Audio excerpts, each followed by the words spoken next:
coming to Family Band Comedy's first in our 2012 series of readings of the classics, staged readings. And tonight, go ahead and get the text up with me on stage. We're doing one of the classics, a genre-defining work. As far as we're concerned, the best, possibly the first, and as far as we know, only NASCAR-themed Harlequin romance novel, thunderstruck by the Miss Roxanne St. Clair, one of the true living artists of our time. Let's hear it for Miss St. Clair. We have taken great trouble to keep the text in accordance with what the original has for our staged reading. Tonight, the role of Mick Churchill, world-famous Manchester United soccer player, and also someone interested in buying a NASCAR team, will be played by Drew Morgan.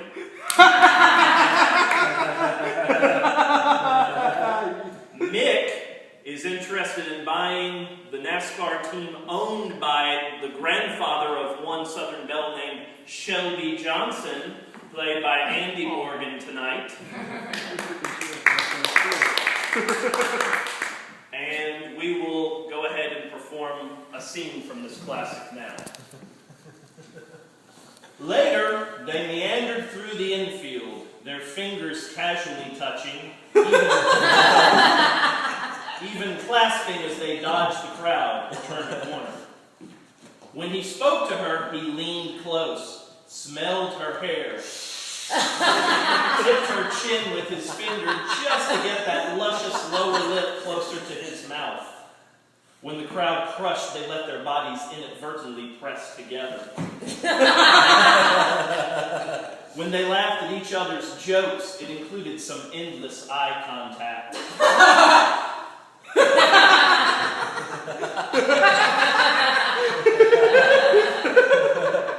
Another kiss, a real one, was inevitable, and Mick knew it.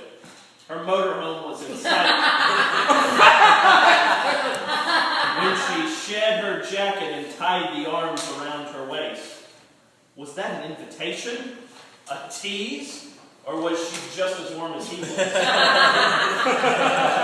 He barely managed to stifle a groan of pleasure at the way his United jersey draped over her woman's body.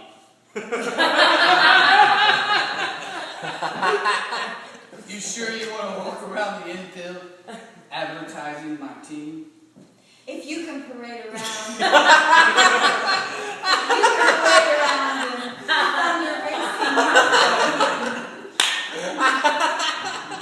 then I can wear Manchester United colors. You sure do look good in them. As they reached the door of the motorhome, he paused and turned her so that she was facing him. She looked right up into his eyes, lips parted. Yeah, a kiss was inevitable.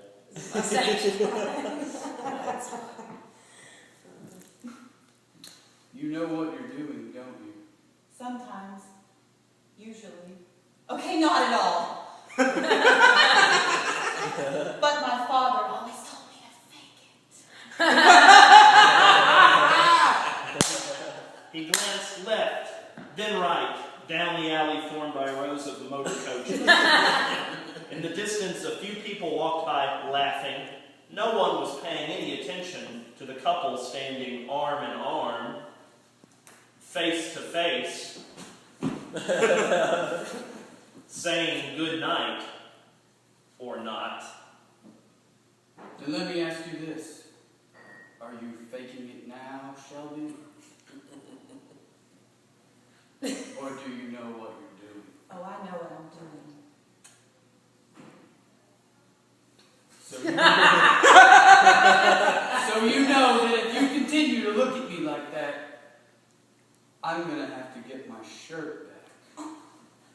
She smiled and took in a tiny breath as he kissed her lightly, barely, almost, not nearly.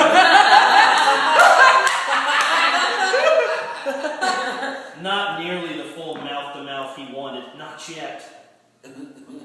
What if my grandfather sees? Let's be clear about one thing, Shelby Johnson. The reason I'm not pulling you into that motorhome and kissing you like I want has nothing to do with your grandfather. Then what's the reason? Because it's the race that's got you all fired up. What? That's right. I don't have you excited. The race cars do. You underestimate yourself, Nick. That'd be a first. He slid his finger between her lips. Bloody hell, he wanted that to be his tongue. What do you mean? I mean, I won't lock the door. If you want me, you just walk right in, but it has to be your move. I guarantee you'll, that's what the script says.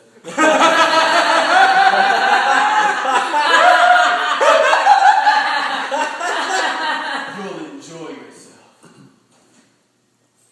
But you. Why? Because like everything else we have between us, you hold all the cards. You hold the final consent.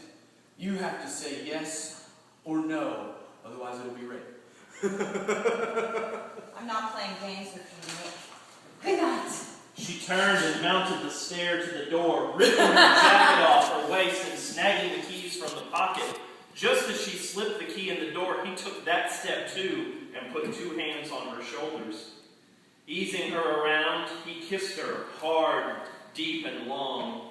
Pulling her tight against his chest, he angled his head, opened his mouth, and let their tongues collide.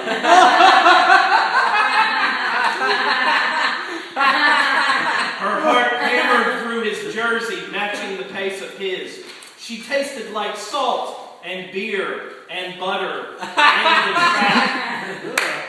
A tiny groan of pleasure vibrated her throat as he traced her teeth with his tongue. Raising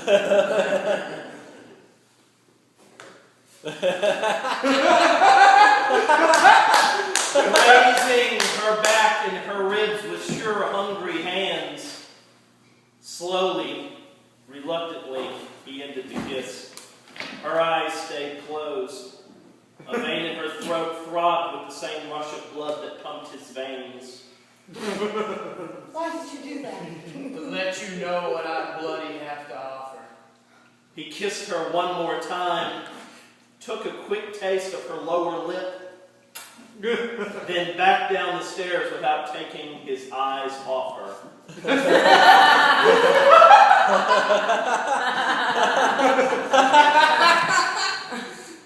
Night, racer girl. And scene. Oh, bravo! Thank you, Julie, for bringing these characters to life tonight. It was a magical moment. It's touched me a lot. This text means a lot to me. And you may